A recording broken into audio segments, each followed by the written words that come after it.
Welcome back to another episode of Buckle Up, an ultra running conversation with Simon and Brian. Simon, how are you doing? I'm doing great.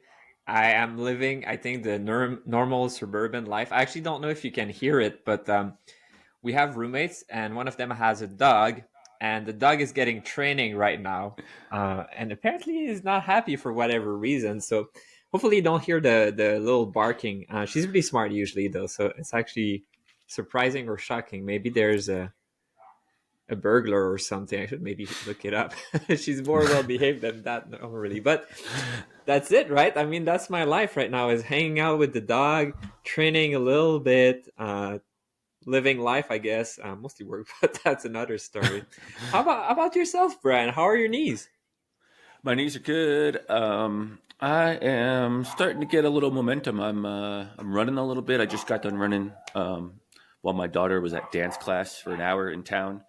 I ran for 55 minutes of that hour with my dog. What is going on? Or what are you doing? What is going on? What is next? Where are we going to see running with Simon at next? Where is he going to pop up at? That's a great question. I've been trying to get into some race for next year, not having great success, honestly. So I think it's gonna be a little bit improvised. I'm working on the schedule. I had the idea of doing a lot of 200s, but a lot of them you need to sign up something like a year or a year and a half in advance. And honestly, I wish my life was in such state that I could commit to something a year and a half in advance. But such is not the case. So there's a lot of good race that I'm thinking of. Otherwise, as plan B, mostly 100 miler.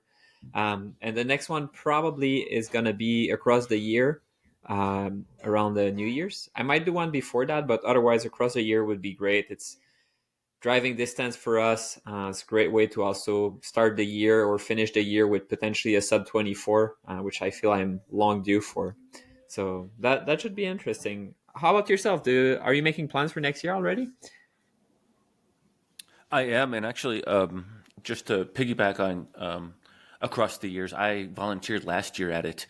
I was there. It was their maybe their original venue. I want to call it because there's a new one this year that they're releasing. But I volunteered last year. I went for a run. Um, I drove to the White Tanks. I think they're called a small mountain range, and did a little afternoon run. I volunteered. I don't know, maybe 2 or 3 nights in a row. I did the midnight to 8 a.m. shift in the kitchen.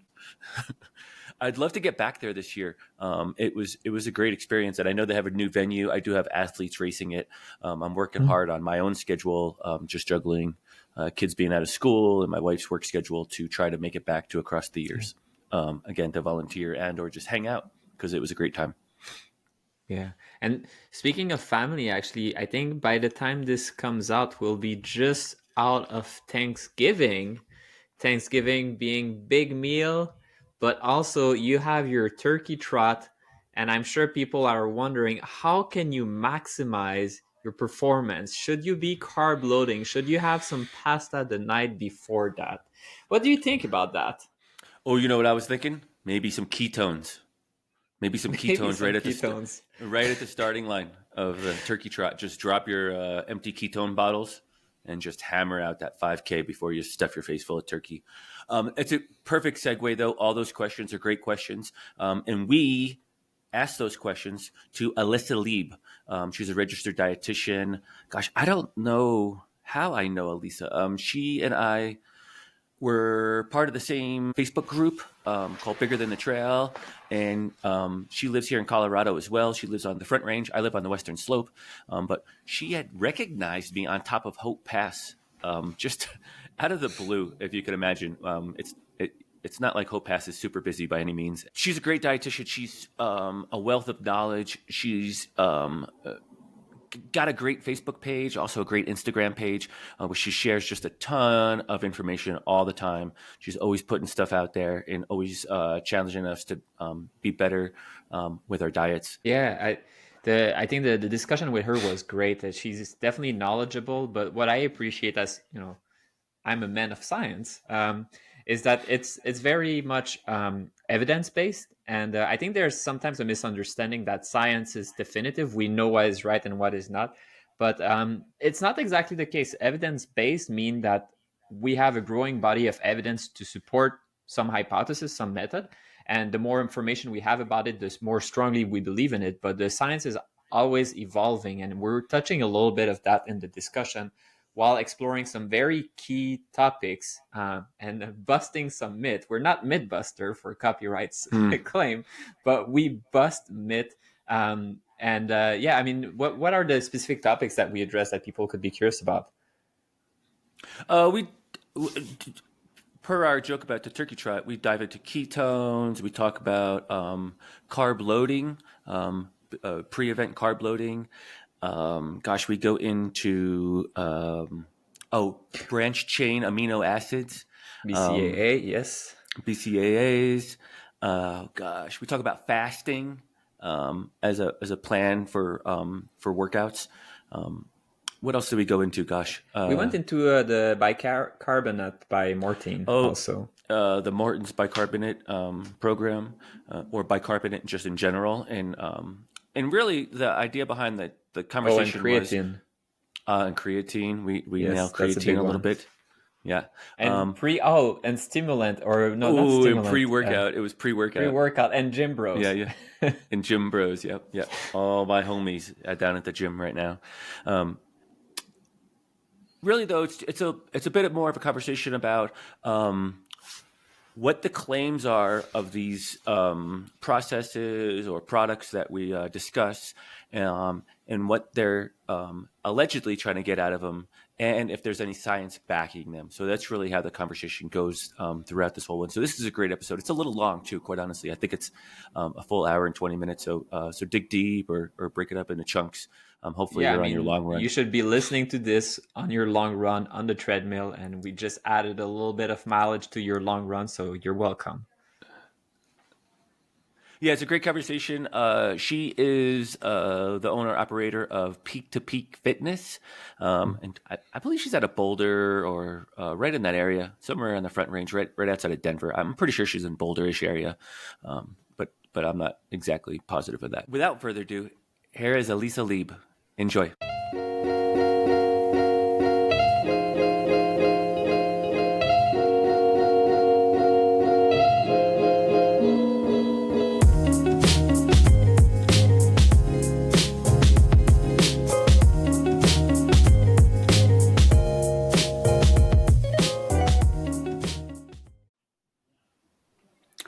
Welcome to the show, Alisa. How are you doing this evening?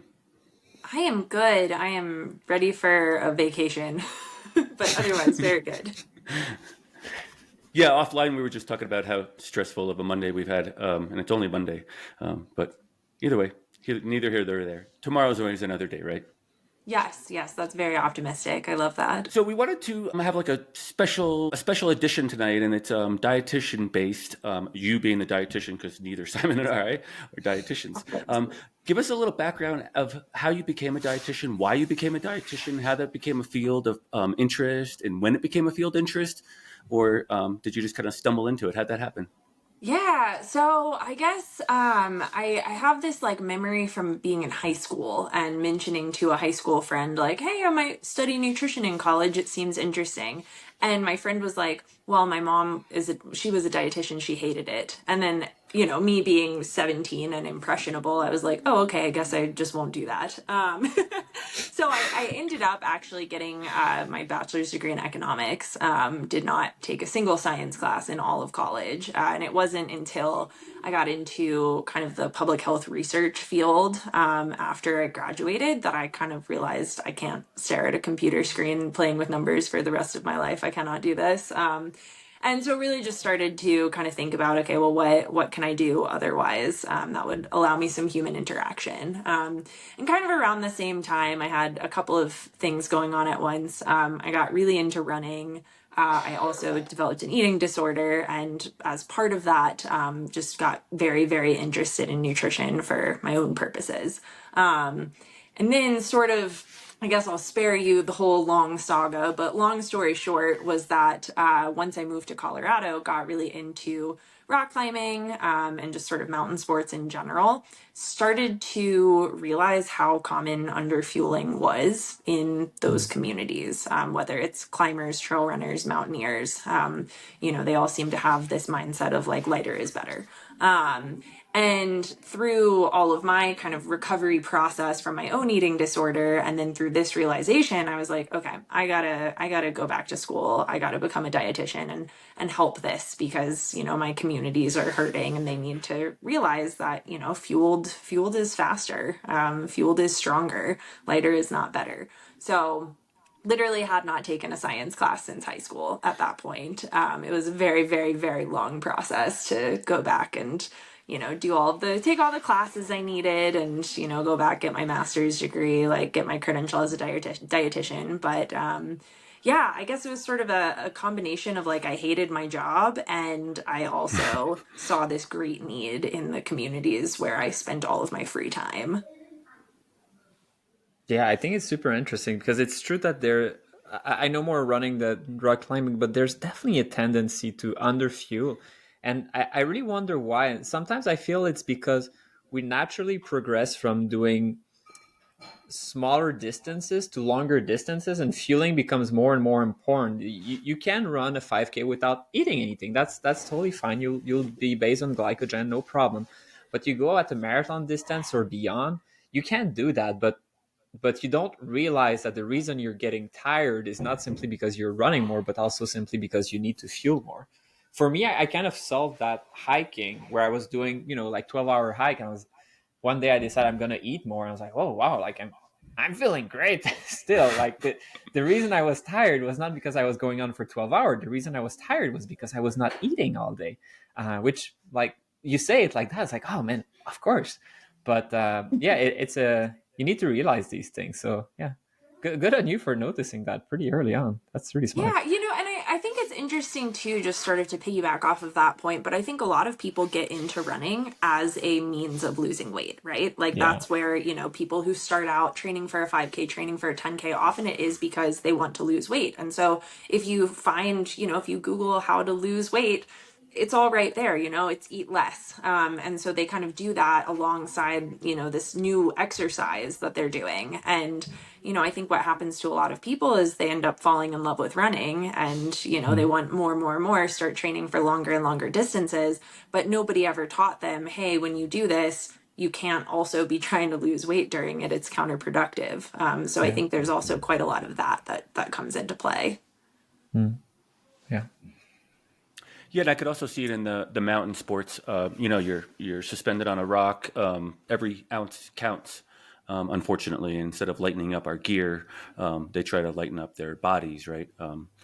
So just the thought process is there, but just still counterproductive. Yeah, absolutely. I mean, I think there's, it kind of makes sense. I'm saying that in air quotes, from that perspective, right? Of, okay, well, if I weigh less, it's less to, run. It's less weight that I have to move, whether I'm running or whether I'm, climbing up a wall. There's also some truth to it. If I gain 40 pounds and I go running, I'm gonna struggle compared to what I'm doing right now. But leaner is not always better or faster. But there is, you look at pros, they're pretty much looking all the same because there is an optimal there. And if you're just adding weight to add weight, it's not going to be advantageous. But under fueling your workout, under fueling your run, then you're affecting performance and you're affecting well-being. So I think there's a balance. And when you're in the sport for fun and challenge and not for optimal performance, and also that's something to factor in. Yeah, I think that's a really important point that you just made, Simon, because I think when we talk about nutrition, we kind of have this mindset of like, there's nutrition is this monolith, right? And every runner has to follow the exact same thing. But, like you just pointed out, yeah, if you look at elite runners, they have similar body types, right? They do tend to be a little bit leaner. But nutritionally, the things that they should be focusing on, it's the same with training, right? It's going to be different than just sort of your mid-pack runner. It's an example I always use with climbing, but it's like super relevant here.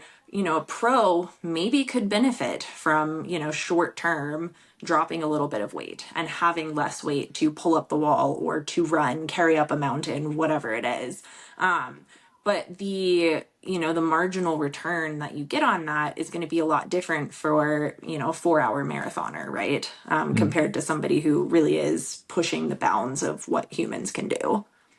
Yeah, for sure. I also think and specifically in the ultra running world, I'm always a little bit amazed, quite honestly, in a good way. I think it's a benefit to this conversation is that it is all shapes and body sizes at the starting lines. Maybe they're not all winning. Maybe we're all not all winning the event. Obviously, there could only be one winner.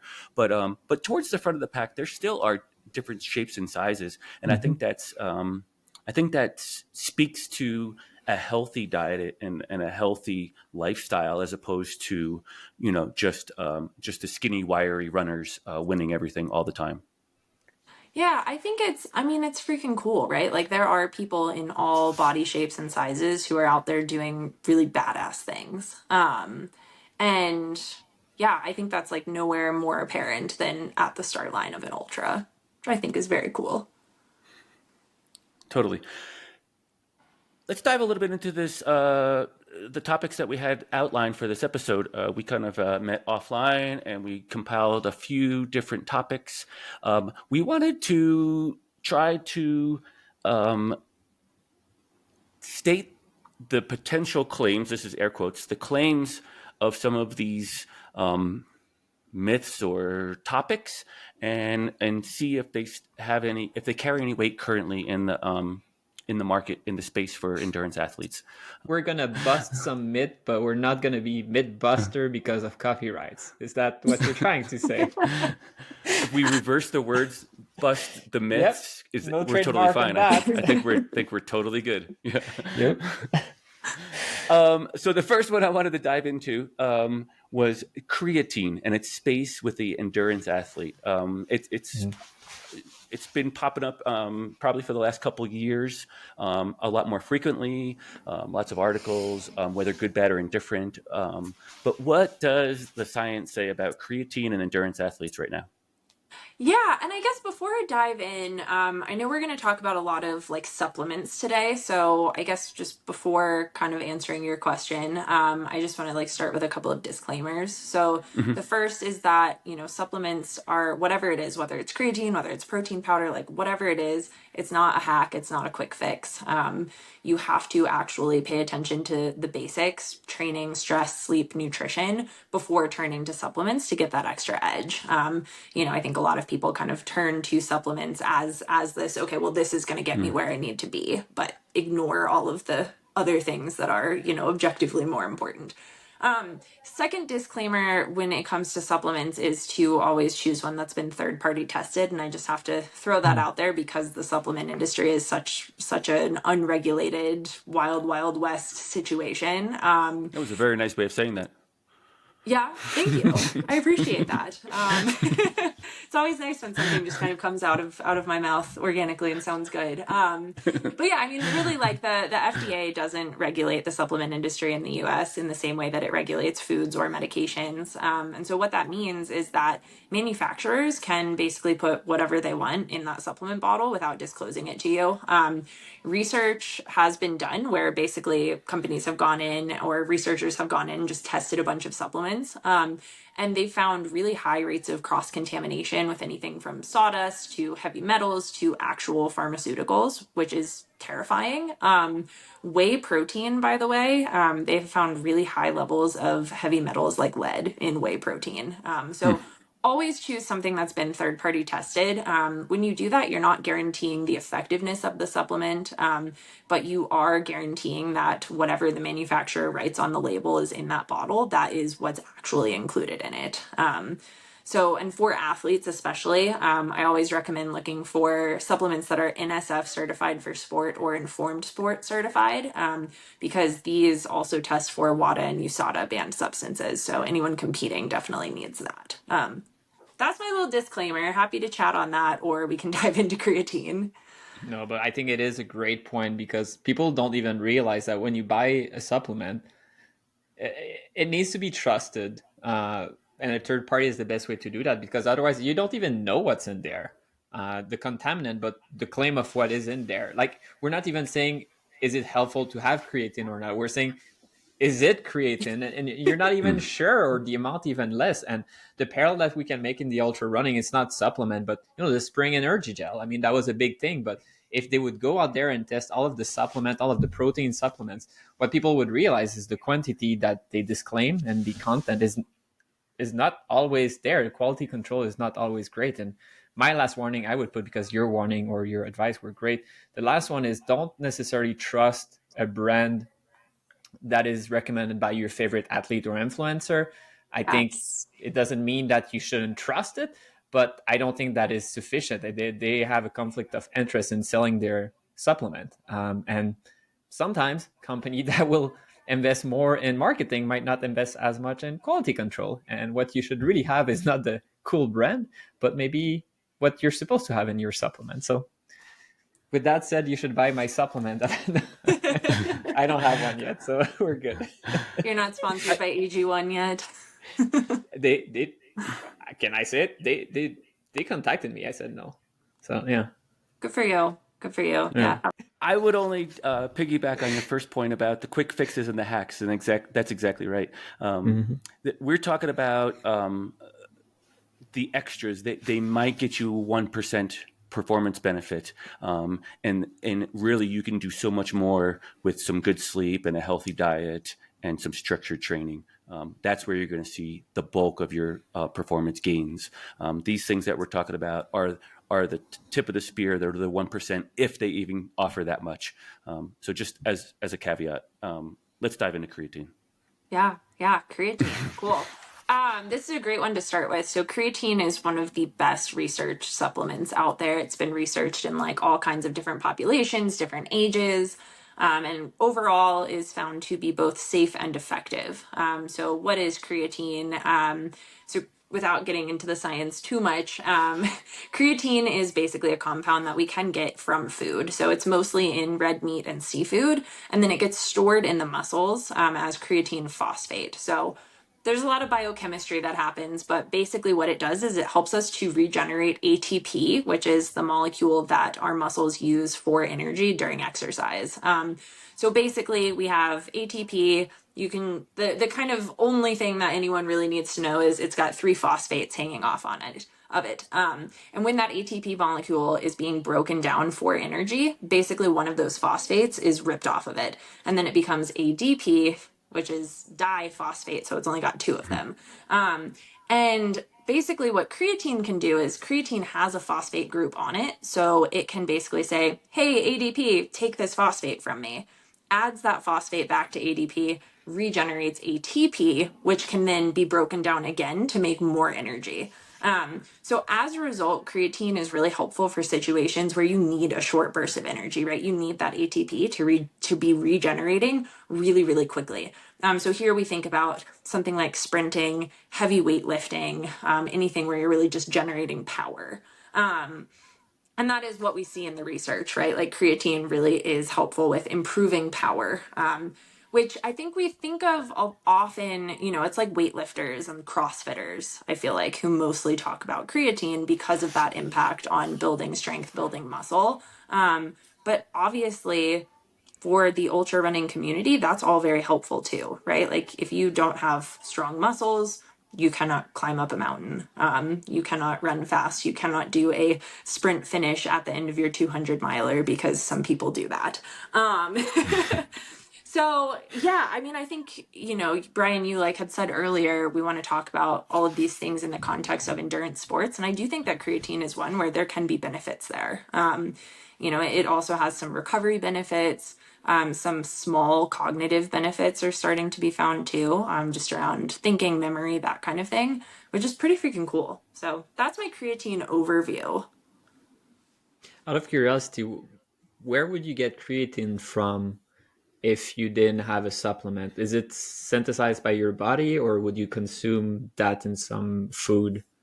Yeah, so because creatine is stored in the muscles, it's the same thing in animals. So when you're eating meat, you're also consuming creatine. And so the supplement, basically what it does is it makes sure that your creatine stores are totally topped off. There's really interesting research looking at vegetarians and finding that vegetarians have lower concentrations of creatine in their muscles, just because they're not really eating anything that has creatine in it. So that's sort of a very niche aside, but people on a plant-based diet could actually potentially benefit even more from supplementing creatine than people who eat meat. Yeah, but then it might be animal source, the supplement. That is a good question. I actually don't know how it's sourced. I know that there definitely is. I know that there are vegan creatine options. So I don't know if it's like synthesized in a lab. I don't know the answer to that. That's a good question. But it goes back to the point of knowing where your supplement comes from, right? And its concentration and how to use it properly. Yeah, absolutely. And, and creatine is one too, where there's you can find different forms of it. I think like vitamins are a really good example of that. If you look up like an iron supplement, there's like 3,000 different forms of iron. And creatine is the same way. There's a couple of different options. So creatine monohydrate, by the way, that's the recommendation. So. Excellent. Yeah. Excellent. I think we can move on from that one. Sounds like we got that one done. This one's another one. Gosh, I'm already going there. It's pretty big. In most recent, it seems like everyone's using it. Not everyone. A lot of people are using it. But we're talking about ketones. And I think everyone's doing those little 5-hour energy drink shaped bottles of ketones, and they're becoming popular. I think I saw one on the Javelina course as a discarded piece of trash that hopefully fell out of someone's pocket and wasn't purposely put there. They were giving them out at one of the Leadville mountain bike races this year too. Oh, really? Oh, really? Oh, yeah. My partner got one at an aid station. Interesting. Jeez. He could have sold it on the black market. I think they're like $15 a piece or something. They're so expensive. I was looking it up just before doing this, and I looked up. You can buy a 10-serving bottle of Ketone IQ, $45. And of That's course, actually ever not that since bad I from looked it up, what it was just a few weeks ago. From a few months ago. Yeah. It's still expensive though. Yeah, it's pretty well. And it's funny because, of course, I Googled it, and now I've just been getting like endless ads on social media from the feed. And it's all 30% off of Ketone IQ. So I guess for anyone listening, if you're interested, it's cheaper now. Get your Black Friday deal.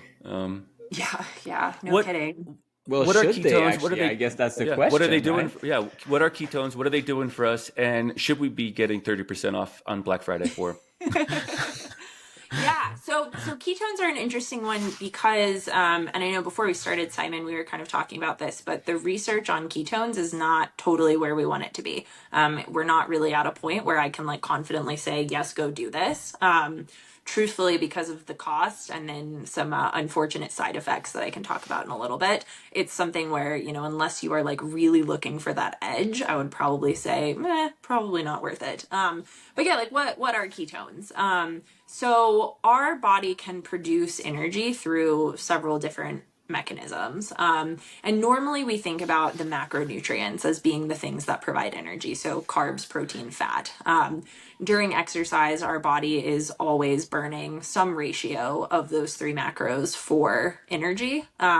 For lower intensity exercise, like in ultra, we're primarily burning fat, but we are still burning carbs. And then there's sort of this like baseline level of protein that we're always burning. But ketones are actually kind of a fourth energy source.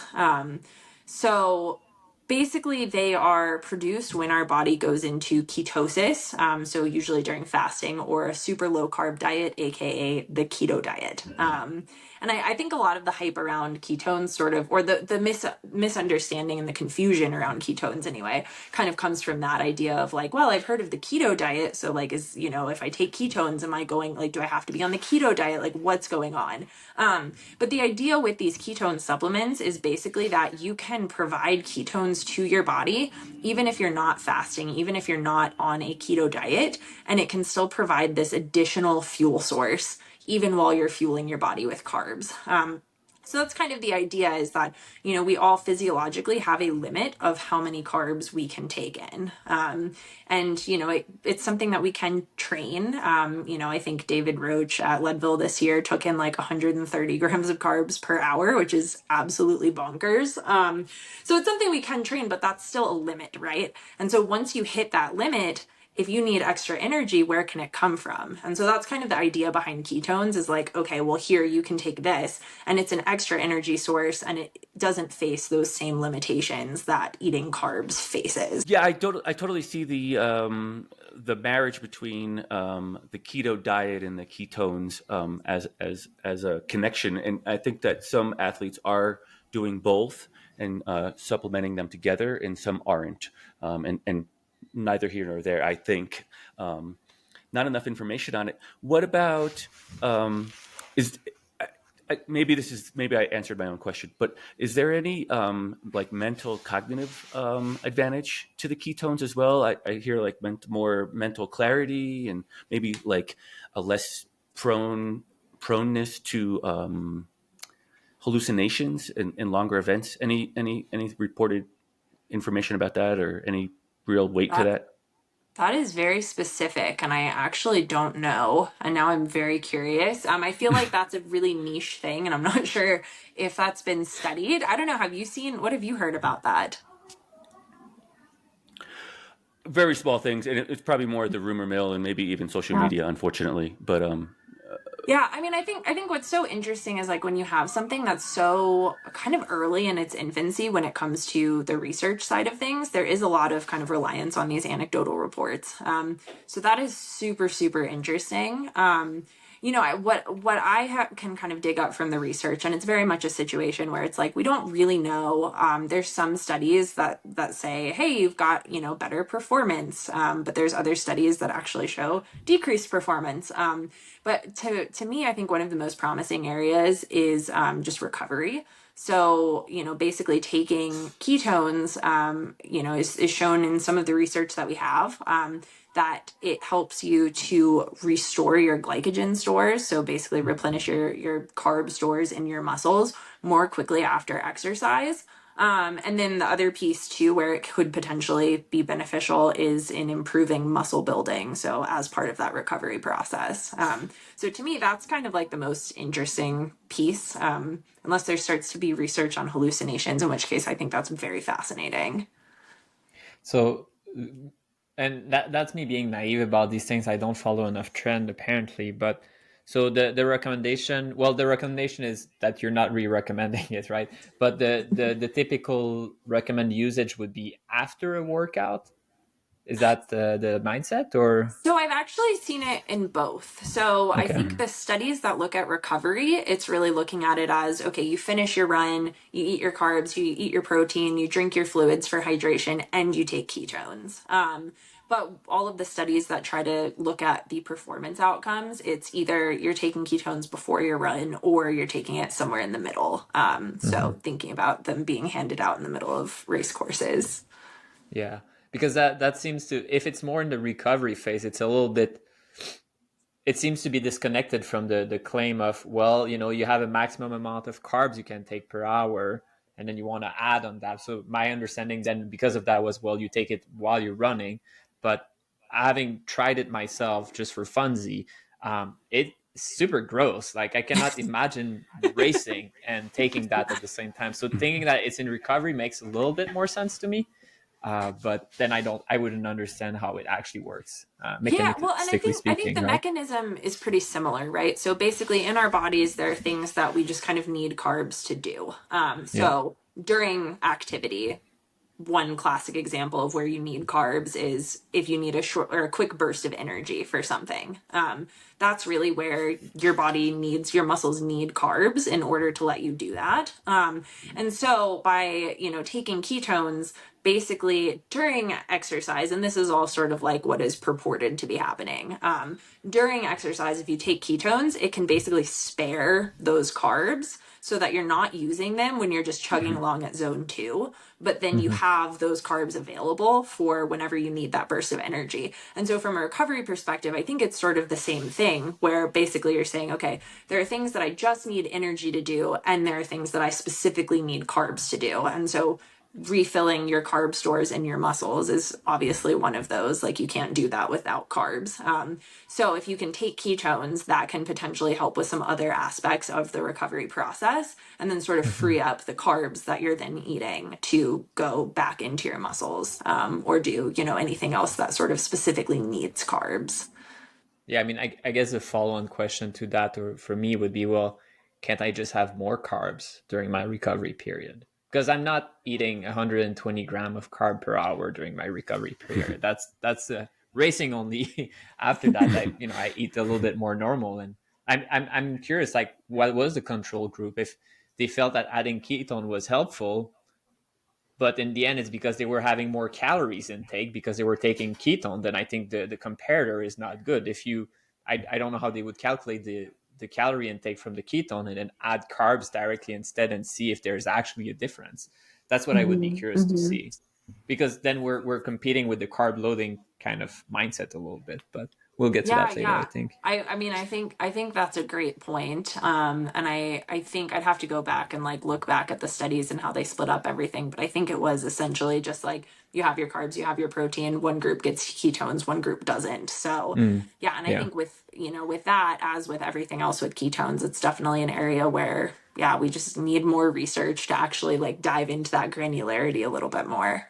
Yeah, I wish they would. Well, I guess they are investing a fair amount in research, but I have had red flags on the ketone claims really early on, because first I saw like high level cyclists promoting that. I was like, oh, okay, maybe that's fine. But then at one point I saw an adult entertainer promoting it. And I was like, that's not giving me so much confidence that you're investing in quality. And right now you're telling me you're investing in marketing, and that's fine, I guess. But it's so new that it feels there's a lot of work that needs to be done to understand it, and you'd rather pay an adult entertainer because it's going to get the clicks. I don't know. I mean, I think that kind of ties back into, what we mentioned earlier about, certain supplements where, they're just sort of marketed everywhere and they don't necessarily have the research to back them up. You'll also notice that they're wildly expensive. Whether it's ketones or AG1 or whatever else it is, like crazy expensive because they got to cover their marketing budget somewhere. Yeah. And I mean, I should wear my tinfoil hat, but my phone is right here, and I bet I'm going to have some ad very soon coming up based on our discussion. And 30% discount, that's the good news. But yeah. Yeah, sorry for all the ads. If you are listening to this episode, sorry for all the new ads you're going to receive. Is there anything else about ketones that you want to discuss or throw around the block there? Yeah, I guess just to add a little bit more around sort of the downside. So Simon, you mentioned it tastes terrible. We obviously talked about how expensive it is. It can also cause some pretty bad GI issues. So I would definitely say, like, if it is something that you are curious to try it on the treadmill. That's like a good first step. Treadmill, or like, park close to the toilet, basically. Yes. Yes, and that, by the way, that's pretty good advice for like trying anything new while you're running. Like, do it when you're for sure. And like to try it in training, not on race day. Try it in training. Not like at the race expo they have some ketoners. Like, I'm gonna do that for my race.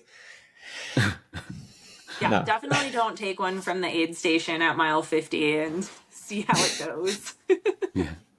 Give it a try. Yeah, I'll move on, and I'll bounce around on our list for the three of us that are looking at the list, if you are. But I'm going to go down to the Morton's Bicarb system. Speaking of being close to the restroom, so maybe we could start on what is the Morton's Bicarb system, or what is the Bicarb system? sodium bicarbonate, and why are we doing it, and why did Morton make it as a product? Well, I guess that's kind of understood, but we'll start there. Yeah, that was a really nice segue, and I had that in my mind too when we were talking about ketones. Like, oh, and you know what else? Also, we'll send you to the bathroom. Yeah, so bicarbonate it's actually pretty cool. So we're basically just talking about baking soda here. And what it is, if you remember from like high school chemistry class, is it's a buffer. So buffers it's alkaline. It's a buffer. So it basically neutralizes acids. And in the context of cooking, there's a lot of benefits for that. In the context of running, what we're really thinking about is lactic acid, right? Or just the acids that are produced when our bodies produce lactate during hard exercise. And bicarb basically just does whatever you did during your high school chemistry class. It buffers out that acid, and it decreases that muscle burn. And so what that means is you can keep going for longer until your muscles fatigue. And research shows that it's pretty effective at doing this. But when we think about, drawing back to our segue here, when you think about like if you've ever done the Mentos and Coke thing, that's basically what happens when sodium bicarb hits your stomach acid. When things buffer in that high school science experiment, there's a little bit of like a boom. And if that happens in your stomach while you're running, not great things. Really, really, really nasty GI stuff. So enter Morton, who has already kind of, I don't know if revolutionized is like an unbiased word for this, but their approach to carbs has basically been like, let's encapsulate them in this little hydrogel and basically like take them all the way through your stomach acid and let them go in the intestines where they can cause fewer issues. And that's essentially what Morton has done with bicarb here. It's basically packaging bicarb in a way that it goes all the way through your stomach, doesn't have a chance to react with your stomach acid, and then gets released in your intestines where it can then be absorbed into your bloodstream, transported to your muscles, and helps with that decrease in muscular fatigue that I just mentioned. Which is pretty cool and could definitely make bicarb more of a feasible option for a lot of people. They did publish one study. So this kind of like gets into a whole aside around like when a supplement company posts or publishes a research study and they funded that study, like I usually kind of view that with skepticism. But I guess with that disclaimer, like they did publish a study on their bicarb system. It does show improvements in performance, which we expect to see from having bicarb. And then it also shows that not a single person in their study had GI issues, which big caveat, their study was in cyclists. So that is obviously going to be a different thing than runners where your stomach is just like jostling around a lot more.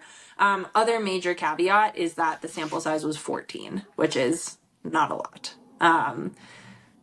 Yeah. Was it placebo controlled? I believe it was. Okay. Yeah. Yeah. Then it's good.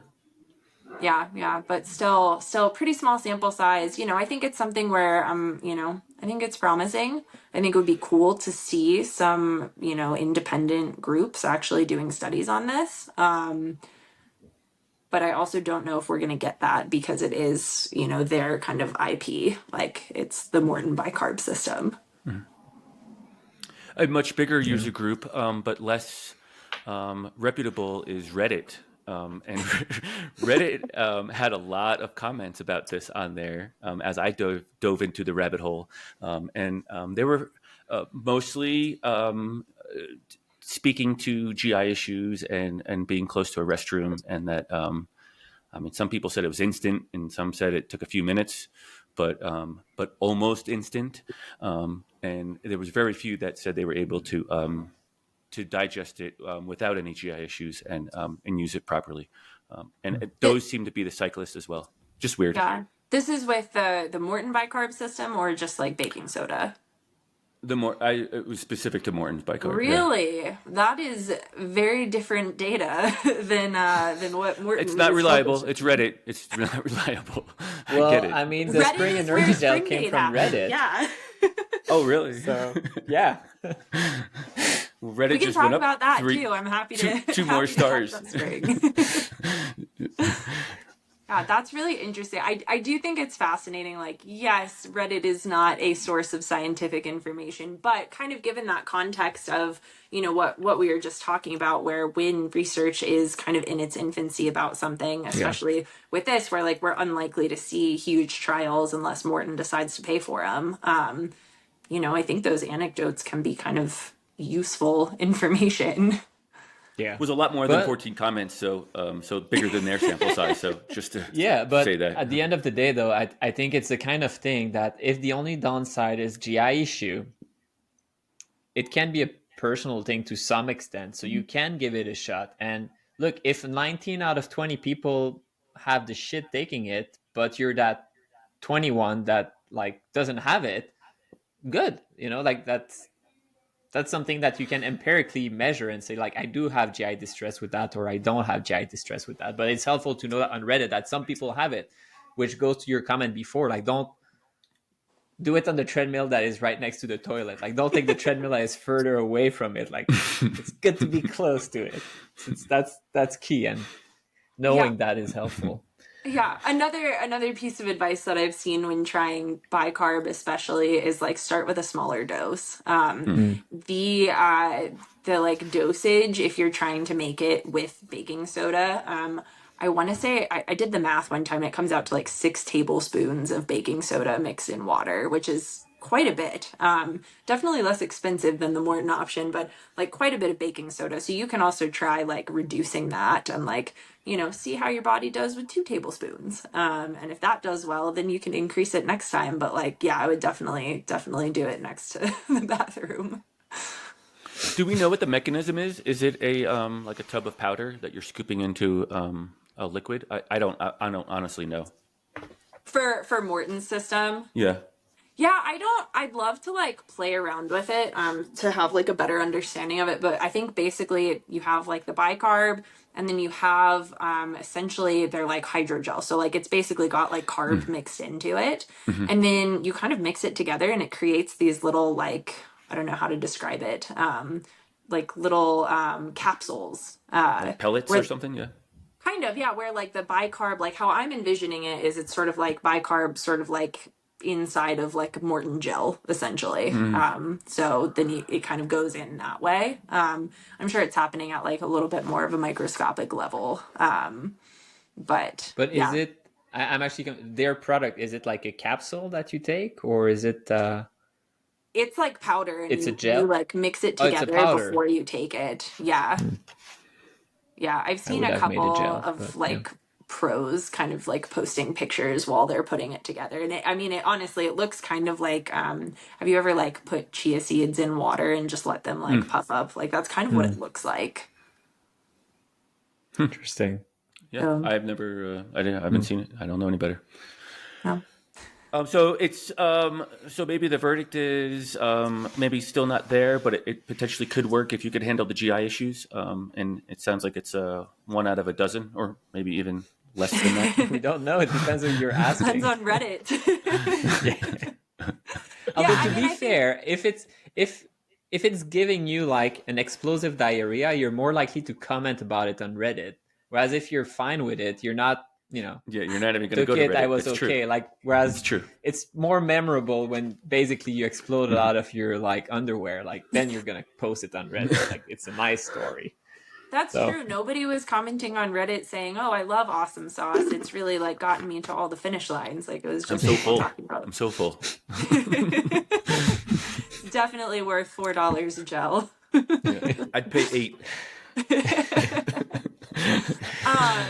But I guess the summary comment here is like research shows that it is effective at what it is supposed to do. So yeah, I think like if your GI system can tolerate it, it can be a really nice tool to have in your tool belt.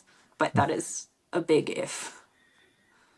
So again, back to the beginning, or just a little bit ago, try it in training. Don't try it on race day, and figure it out in the process, not at the starting line. Yes, well said. All right, let's move on.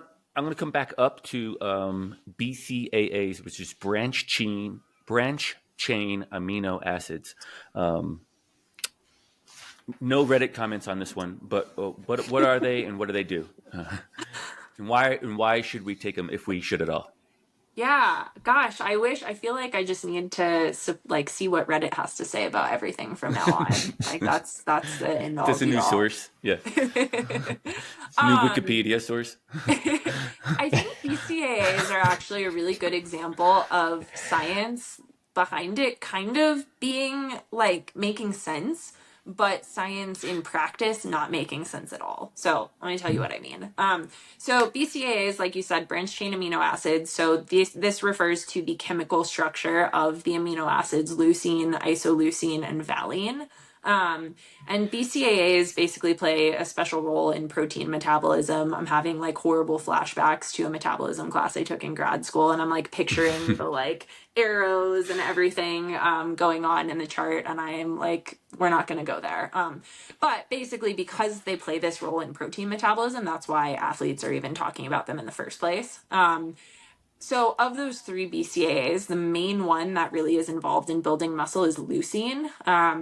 So I guess just to like throw some numbers out there, recommendations are take about 2 to 3 grams of leucine after a workout to maximize recovery and muscle growth.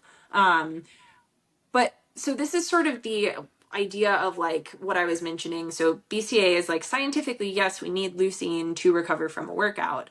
But if you think about the amount of BCAAs that are included in food, I'm going to give you some numbers. I wrote these down because I think this is pretty telling. So 3 ounces of chicken, that's a serving about the size of the palm of your hand or a deck of cards. So like objectively a fairly small serving size of chicken.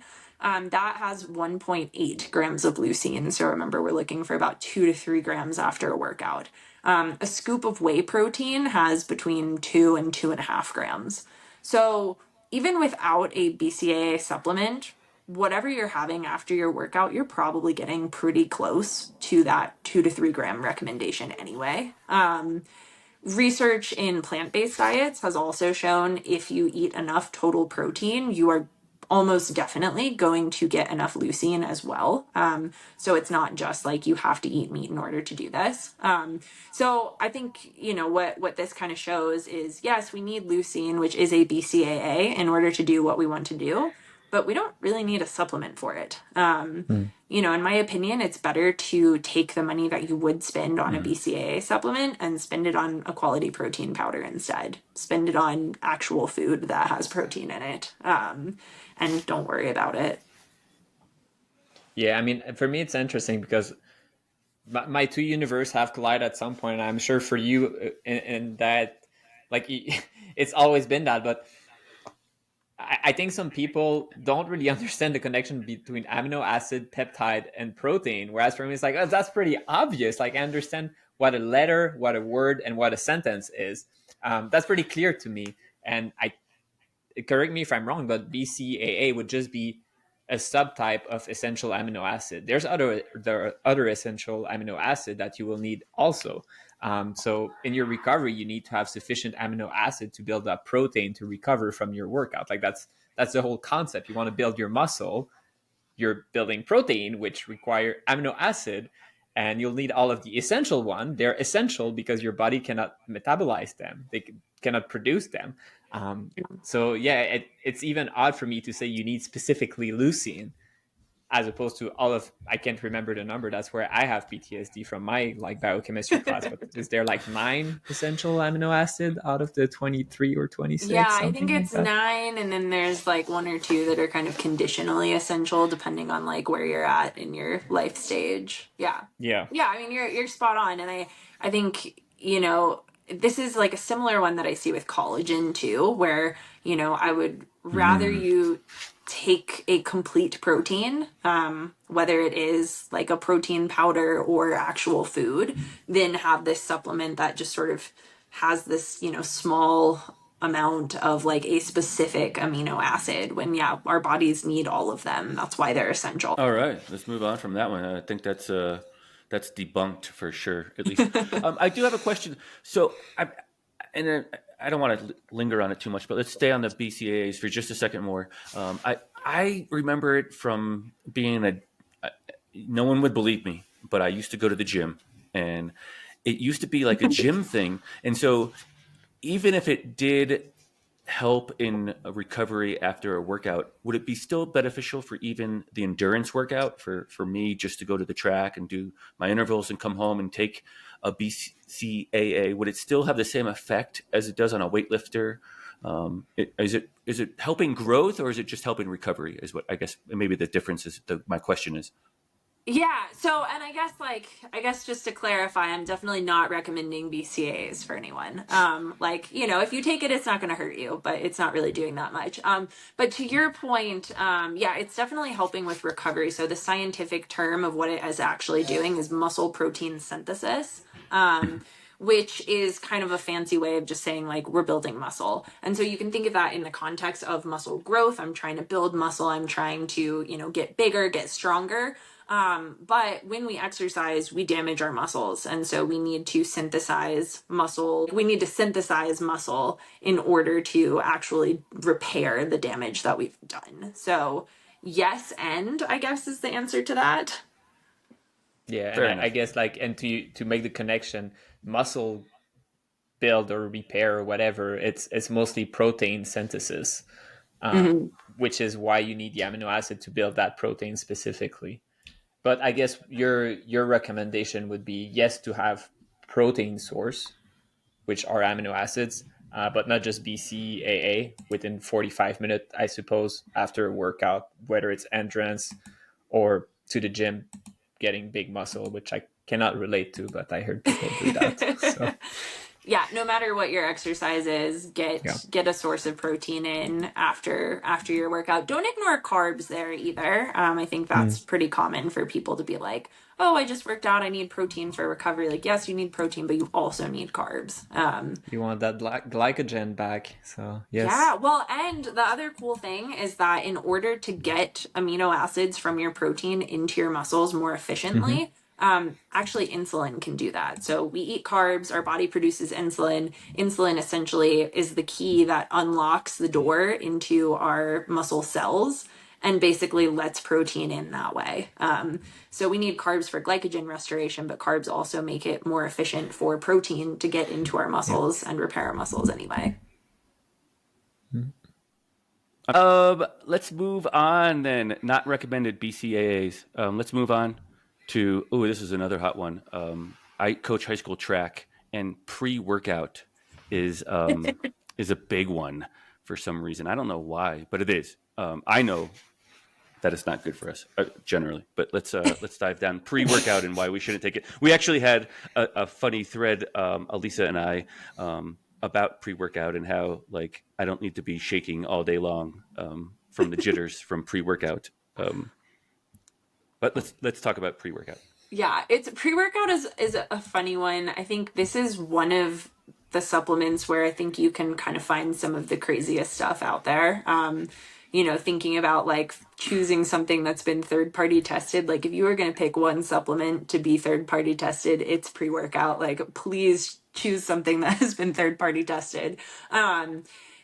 And then I guess another really quick disclaimer before I actually answer the question of should you take pre-workout? Pre-workout can be really tricky with how they list off caffeine. So if you look at the label on the back, sometimes you'll see 4 different rows, where it'll go through and it'll be this has however much beta alanine and however much of whatever other ingredient. But then there will be 4 different rows for a different type of caffeine. Add those up, add up all of the milligrams of caffeine and see how much is actually in there, because in some cases it is an insanely high amount.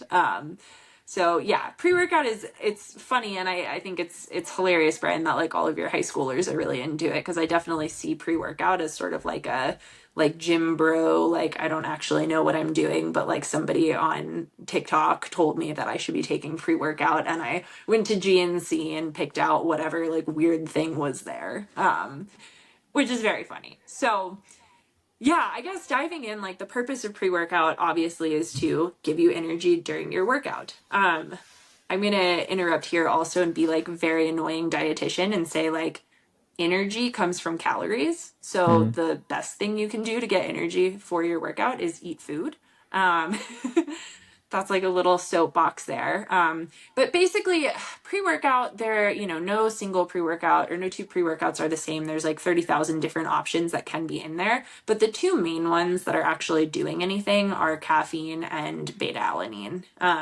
So caffeine, I think, is pretty obvious, right? It kind of tricks our brains to make us think that we have more energy. Caffeine is another pretty well-researched supplement. It can improve muscular endurance. It can improve strength. It can improve performance.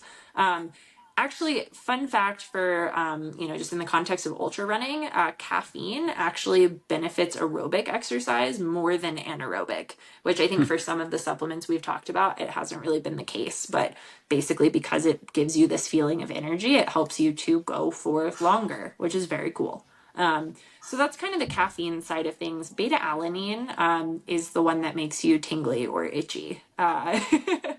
And that's basically because beta alanine acts as a buffer for lactate. So very similar to what we see in with bicarb. It's pretty similar that way.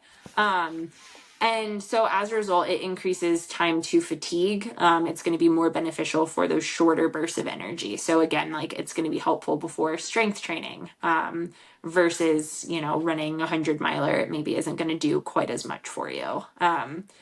And yeah, beta alanine is another one that like is pretty well researched. It is generally considered safe at at the like prescribed dose, which I think is like 4 to 6 grams per day. Don't quote me on that.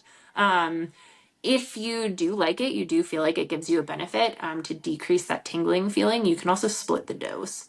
So you can take it, kind of separately, like an hour apart. And that can help there. But I guess my like overarching recommendation with pre-workout is eat food. And then if you feel like you want some sort of supplement to help you, choose caffeine and beta alanine like separately rather than packaged into this like wild west of like whatever supplement manufacturer decided to put in there. Yeah, I mean it's a really good point, and I people say caffeine is a source of energy. It's like no, I mean it's a stimulant. It's not the same.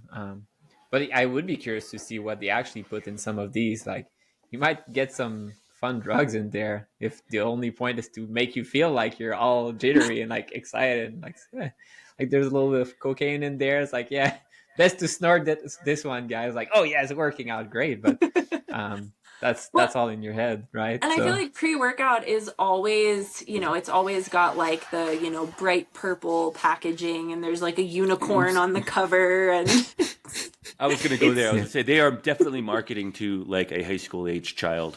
It's got, grape attack or some fruit punch, fruit punch galore or something crazy, like some super fluffy flavor that's really directed towards a teenage market, unfortunately.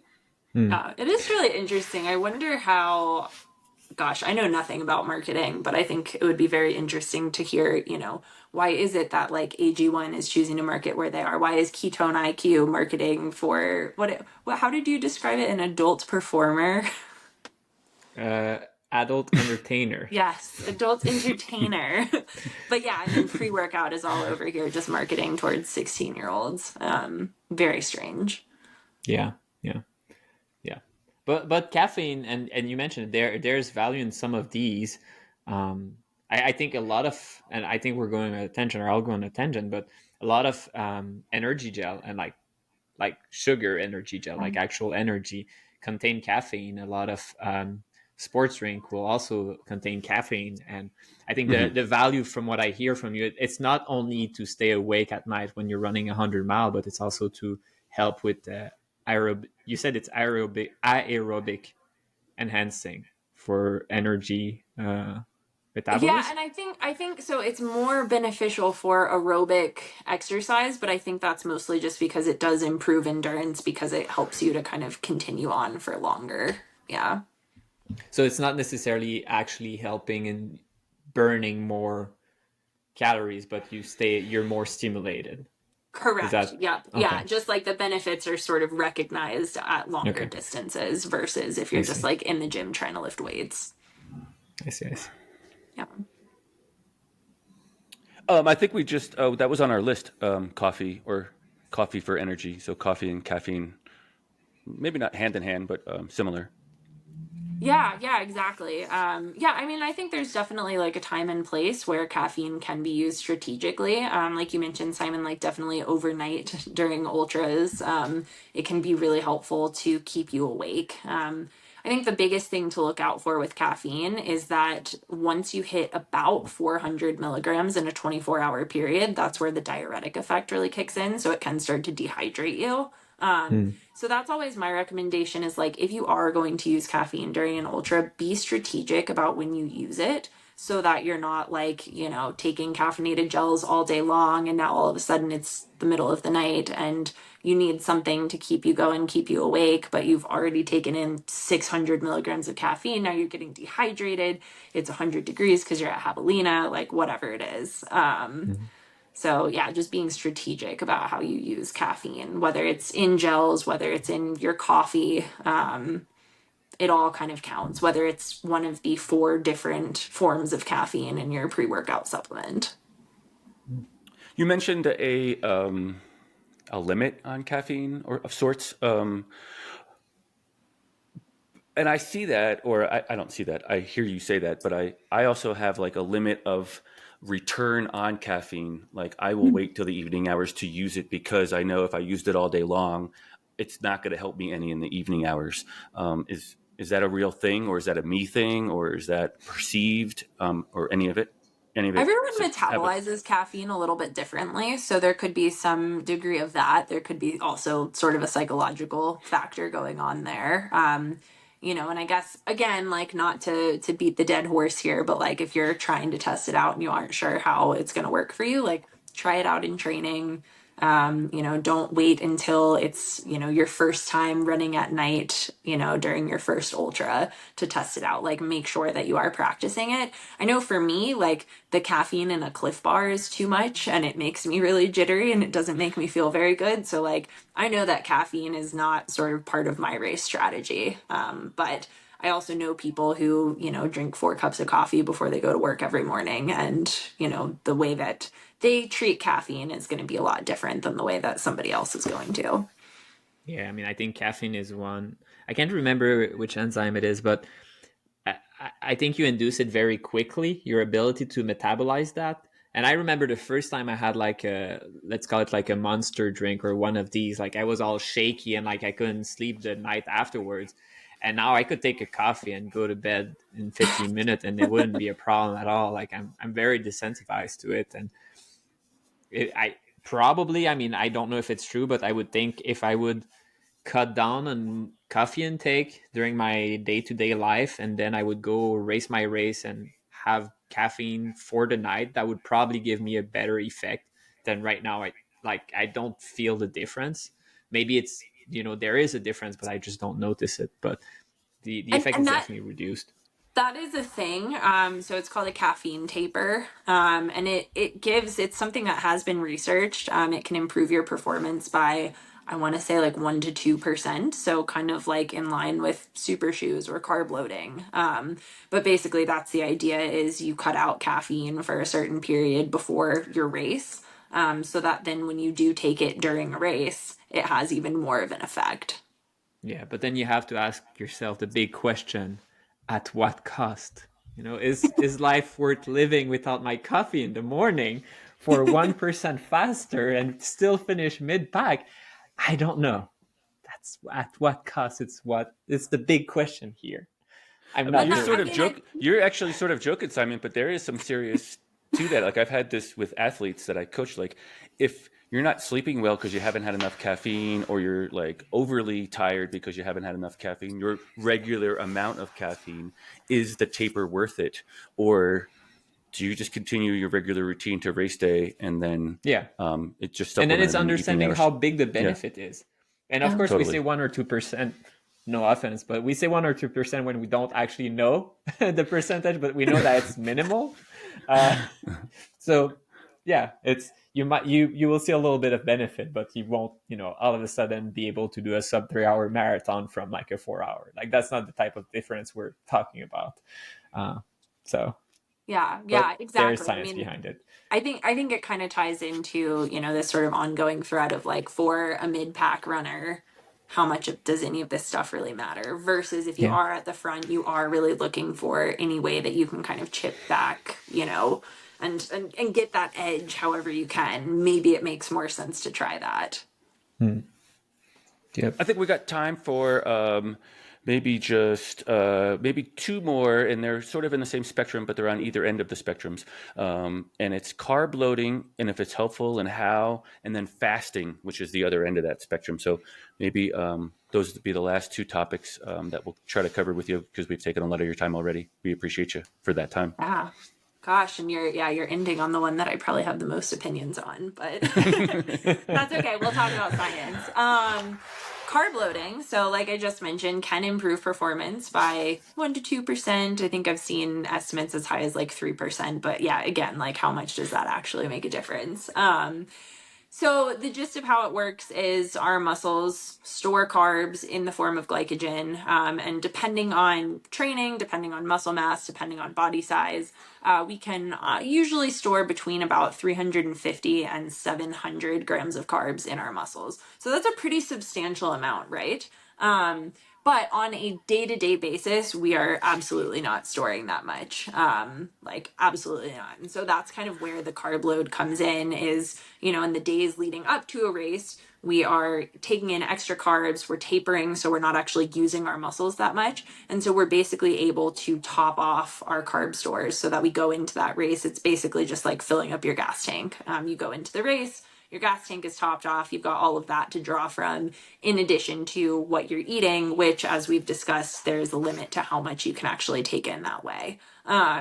So carb loading can support performance. It can also improve recovery time, which again, I think is very cool. And I think, not carb loading, but I think this is something that a lot of us have experienced where if we go out and we fuel a long run really well, we recover a lot faster than if we don't. So carb loading kind of contributes to that as well. Yeah, and I guess like I don't know, do you want me to talk about like how to do it, or are we just like more concerned about like does it matter, should we do it? I think my question would be, like you nailed it, because my thought is like you're tapering, and if you're eating the same amount, you're restoring those deficits already, and so I always feel like athletes are always like they say it's carb loading, but it's really like binge eating. Like I'm going to go eat a pizza and then go right next door and then eat, 3 bowls of spaghetti. And I'm like, I mean, I think that's just binge eating. I don't know if that's carb loading. Like what is a good timeline for carb loading, and how much is too much, or where's the line kind of drawn really for that Yeah. race day event, basically. Yeah, I mean, honestly, if you're enjoying your carb loading, you're probably not doing it right. So even if you are just going out and like eating a ton of pasta, like if you're enjoying it, you're probably still not getting enough carbs. So, the length is going to depend on several factors, including how long your race is, but also like who you are, what your experience is. For most ultras, like a 2 to 3 day carb load is probably going to be sufficient. So generally, and this is very general, but I'm generally recommending about 8 to 10 grams of carbs per kilogram of body weight. So if you weigh 150 pounds, that's like somewhere in the 500 to 700 gram range per day for 2 to 3 days leading up to it. That's a shit ton of carbs. That is a lot of carbs. It's not the amount that you're going to get just from like going out for a pasta dinner. A lot of my athletes, if they are, really serious about trying to like get these gains from their carb load, we are adding in, pretzels, and we're having them drink Gatorade just like in the middle of the day, which they would never ever do. The other thing that I think a lot of people don't really realize with a carb load like this is when you're trying to get in that many carbs, you really don't have that much room for other nutrients. And so I always laugh when people talk about pizza for carb loading because the majority of the calories from pizza come from cheese, which is more than anything else, it is a fat source, which is going to just fill you up and prevent you from being able to get the carbs in that you actually need. So carb loads often end up being like pretty boring, pretty bland, and like you're just kind of like force feeding yourself sugar all day long. So it isn't usually that pleasant. I mean, that's a really interesting, because I was actually not sure if the way to do it was you have your normal diet and then you're adding a bunch of carb on it, and then you're in calorie, what's the opposite of deficit? Surplus? I don't know. Surplus. But anyway, too many calories. Or you're still aiming for like what would be a normal amount of calories, but then your composition, of course, will change drastically to remove protein, to remove fat, and now you're basically only using pure carbs almost. Um, I think my question would be, how much, because you said what, 350 to 700 gram total that you can store, Mhm. which I think is time five. That's your number of calories. So just a quick estimate here is like 3,000 calorie would be like when you're really filled to the gill. So if you go run 100 mile, how much is that helping you? Yeah, so carbs are 4 calories per gram. But yeah, you're very much still like on the same track there. I mean, I think if you really think about it, right? Like if you end up with, let's say 600, or yeah, like let's say you can hold 500 grams of carbs in your muscles. That's about 2,000 calories. Yeah, yeah. But if you think about it, like, if, common recommendations for running an ultra, like just for normal people and not for David Roach, if you're shooting for 80, 90 grams of carbs per hour, then that pretty much covers you for 5 hours. Like that's a nice little buffer that you have there. And that, that isn't how the physiology works, but if we kind of math it that way, Mm. it is a nice little buffer.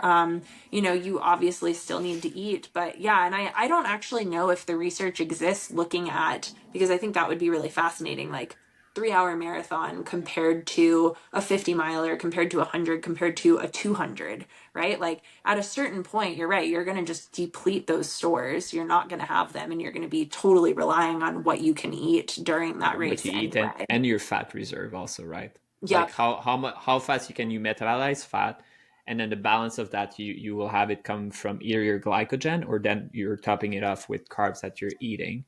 Yeah. Yeah, my Yeah. That's my interesting. impression empirically was always that we talk a lot about carb loading, and the distance it would be the most helpful would be for a marathon, because you're right at the edge of, you can run a marathon almost exclusively on glycogen and then just pop one or two gel.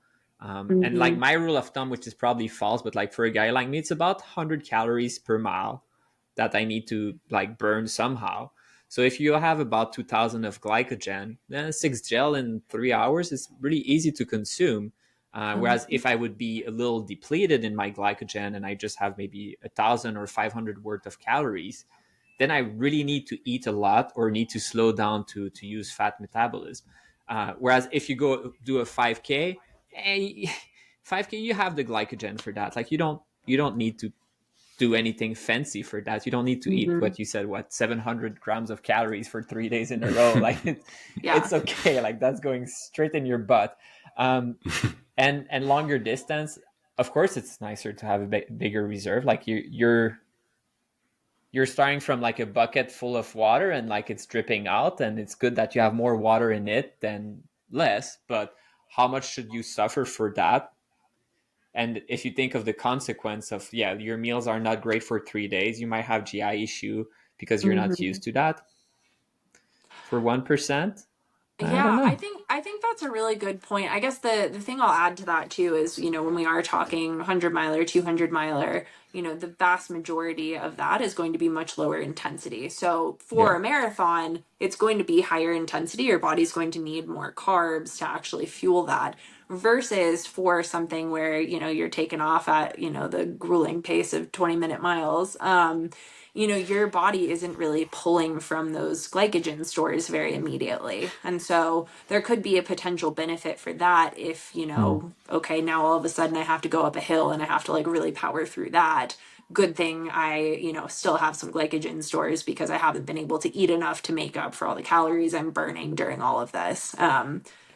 Yeah, I think another area where like I think it would be very, very cool to see more research. And I don't think it's gonna happen, but Yeah. Well, that's what's complicated, I think, and you guys have it pretty difficult in sports science for nutrition. It's it's hard to control all of the variable. And just, the silly placebo effect, if eating my bowl of pasta the night before, I feel better about it. Like, that's not carb loading, but I feel it's carb loading and makes me faster, and it's just a placebo effect.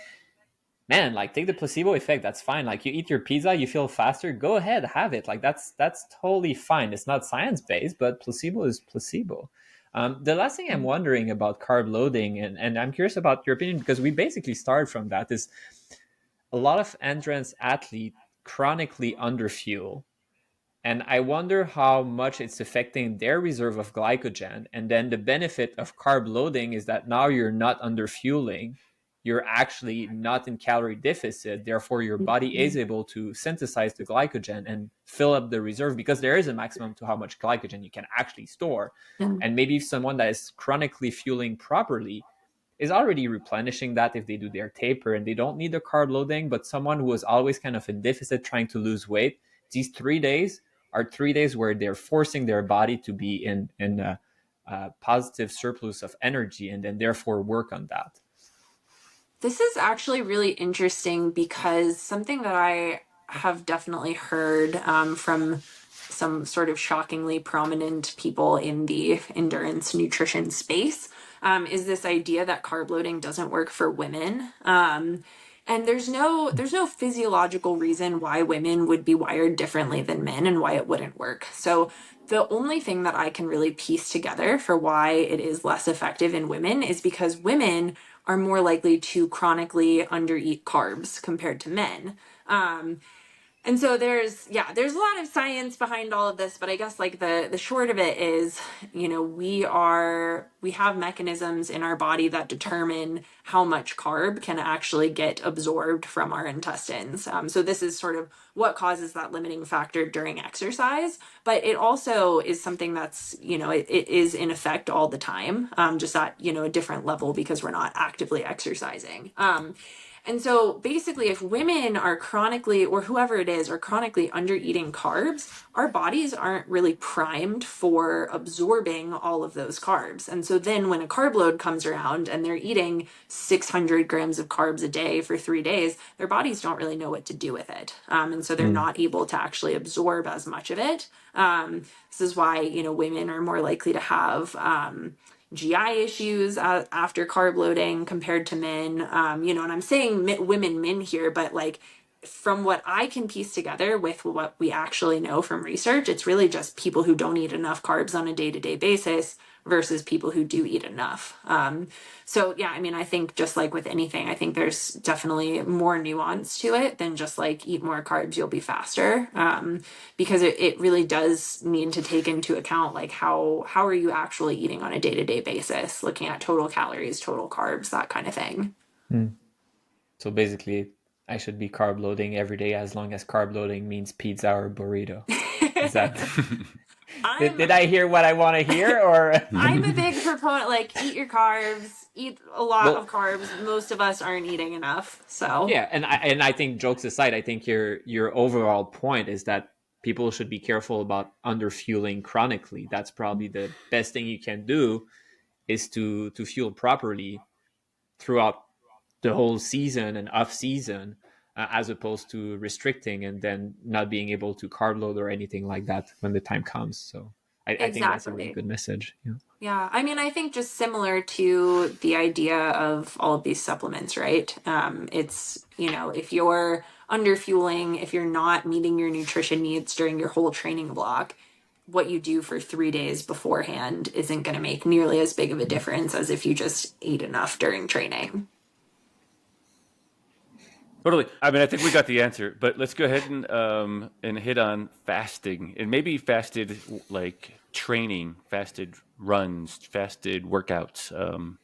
I think in the endurance space, it's probably a little more popular than the gym bros probably don't fast and then weightlift, but I don't know. I'm not a gym bro. I'm sure it happens, but I think it's a little bit less intentional. I think it's more like, I'm not eating breakfast but I'm going to take my pre-workout with a unicorn on it. Grape ape pre-workout. Yeah, I have a lot of feelings on fasted training. And I think this is probably one of the biggest myths that I have to dispel as part of my work with endurance athletes. I guess so the original kind of idea behind it was this idea that fasted training helps to improve fat oxidation and fat adaptation. So what we were talking about during a long ultra, your body is primarily using fat as a fuel source because it is so low intensity. And so if you can make your body more efficient at pulling energy from your fat stores, then, the theory is you're going to then have better endurance, you're going to be a better athlete, you're going to be able to operate on less food anyway. Certainly in the mountaineering community, that's a really big thing where it's like, well, I don't want to carry my food because that's extra weight. So if I can just be a fat oxidizing beast, then I don't need to have that much fuel with me, is sort of the idea. So that was kind of where it all got started. And I think, it'll be interesting to see how some of the research on some of these other topics we've talked about today kind of pans out, because we really have kind of seen this sort of research arc around fasted training pan out, where it kind of started out as, all right, like coaches and athletes start to notice this, have this idea of, hey, well, if I fast, maybe that'll be beneficial.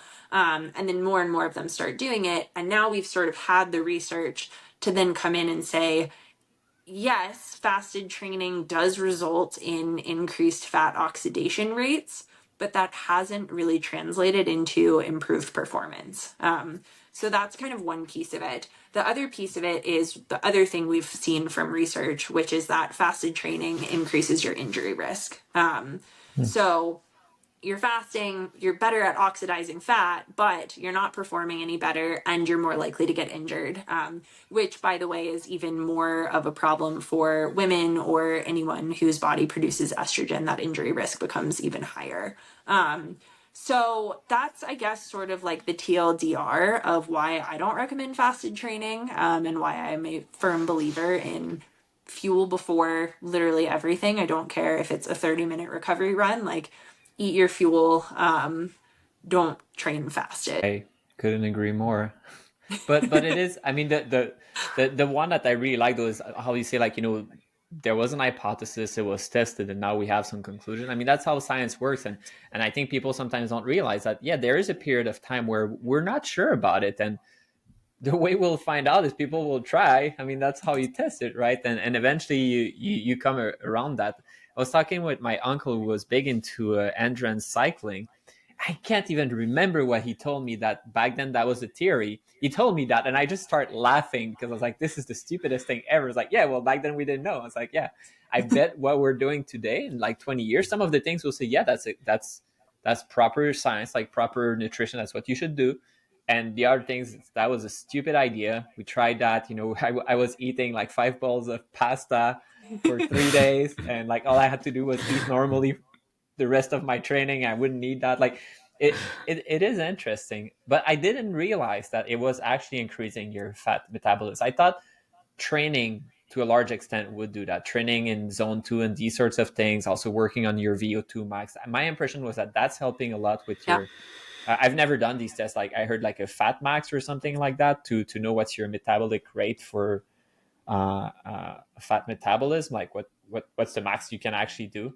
I thought that was the best way to do it. I didn't realize that actually skipping like fueling would help with that too. So I'm a little surprised, but hey, I don't want to be injured also. So yeah, no, and you're enough. spot on with that. And that's sort of like the big conclusion of it all, is like, if you want to improve your body's ability to oxidize fat, and then really like the big goal is metabolic flexibility. So being able to bounce back and forth between burning carbs and burning fat at different ratios.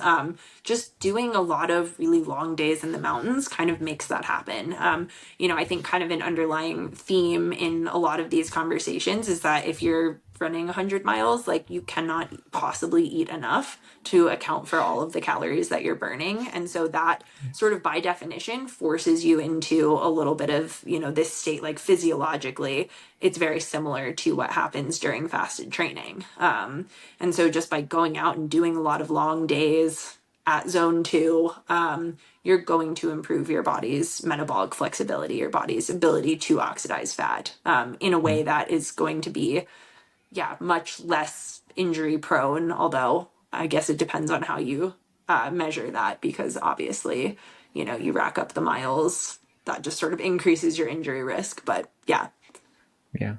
safer way to do it, and you're going to do it anyway. Like, you're out there doing the training like that. I guess that's kind of the conclusion, is like, that's going to do the job for you. Yeah. Well, I think intuitively, we kind of know that if you're in a calorie deficit, you're more likely to have injuries, because you're not properly recovering. Your muscle are not properly building back the proteins, and your joints will be a little bit affected. Like because you're slowly dying might be a little bit intense way to say what being in calorie deficit is, but that's what it is. Like you're a little bit less and a little bit less. Of course, 100 calories, you don't die, but that's slowly where you're going, and your body needs to prioritize function like your brain, breathing, your heart rate. So recovering your ankle is kind of minor a little bit. Yeah. And if you're in severe deficit, then you can be dizzy and these things, and like that would increase the risk of like more, not catastrophic, but accidental, like tripping or these things. But I think even if you're not going there, even if you're fully aware, 100% mentally there, I think your body is just breaking down a little bit because it cannot build back fully, which is a danger. Absolutely. Yeah. I mean, that's basically relative energy deficiency in sport in a nutshell. Like, your body doesn't have the ability to support its basic functions. And so the things that we care about as an athlete start to go as well. But yeah, I mean, I think to your point, that's sort of what research shows us, is people who engage in fasted training generally don't make up those extra calories later in the day. They end up in more of a calorie deficit. There's a really cool kind of new idea being studied called this idea of a within day energy deficit. So even if you are eating back those extra calories that you didn't eat before you went out for your morning training, so even if you eat enough total calories over the course of a day, the more hours that you spend that day in a relative energy deficit, the more likely your risk is of injury, as well as basically every other outcome that we see in REDS. So menstrual dysfunction, lack of immunity, poor sleep, all of those sorts of things. So fasted training, even if you do eat enough calories, still puts you at risk. Yeah, then like talking about not mythbuster busting myth. I think that's exactly what it is, right? Because a lot of people are like, I'm like fasting for 20 hours and then for 4 hours I can eat, and like that's when I take all of my calories. Like, well, that's still potentially problematic. That's interesting. I didn't know that piece either, so that's super interesting. Yeah. I would also argue, just, in the context of intermittent fasting, because I think this is such a common cycle to go into of, well, I'm not going to eat for however many hours, and then during my feeding window, it basically turns into binge eating, right? So I think there's a lot of kind of psychological things to unpack there, but also, is it even accomplishing the goal that you've set out to do, which in most cases is to lose weight, which I also would not recommend when you're trying to train for anything. So kind of comes full circle. Yeah. I personally am not a risk for under eating. I like to eat. I like to eat a lot of food all the time. So personally, I'm good to go. But I understand that there are issues out there. Thank you so much for debunking some of our myths and helping support others. Maybe they're not myths, but science doesn't lie at this point, right? What we know is what we know, and I thank you for your time and all of the great information. Where can we find you at, Alisa? Yeah, this has been great. So thanks you guys for having me on for this. I think probably the best way to find me is Instagram. I'm at Alyssa_RD. Alisa is spelled like Alyssa because that's the way that it is. Or you can go to my website, peak2peaknutrition.com. Do you take new client? Yeah, absolutely. All right. I'm sure we're going to find some people that want to learn all of these things from someone who's very knowledgeable. Yeah. So that's awesome. Feel free to reach out. I am, whether you're an ultra runner or whether you're I guess this is a good place. The most common question I get is like, oh, I'm not like an elite runner. I'm not, competitive. Like, will you still work with me? Resounding yes. Almost every I know. I single get that person all I the work time with too, is quite supportive. honestly. I know. I'm not Surprised on surprised. that I mean, I question. think it's a weird cultural thing where, people kind of don't feel like they need to invest in themselves and their improvement if they're not at some arbitrary level of goodness. But yeah, like happy to work with anybody who cares about what they do. Actually, and follow Lisa on those channels too, because you do put out a great amount of content, and it's always fresh and on the spot. It's nice. Thanks, Brian. Thanks. Thanks again, Alisa. We'll catch up to you soon. Take care. Yeah, sounds good. This is great. Thanks, guys. Thanks.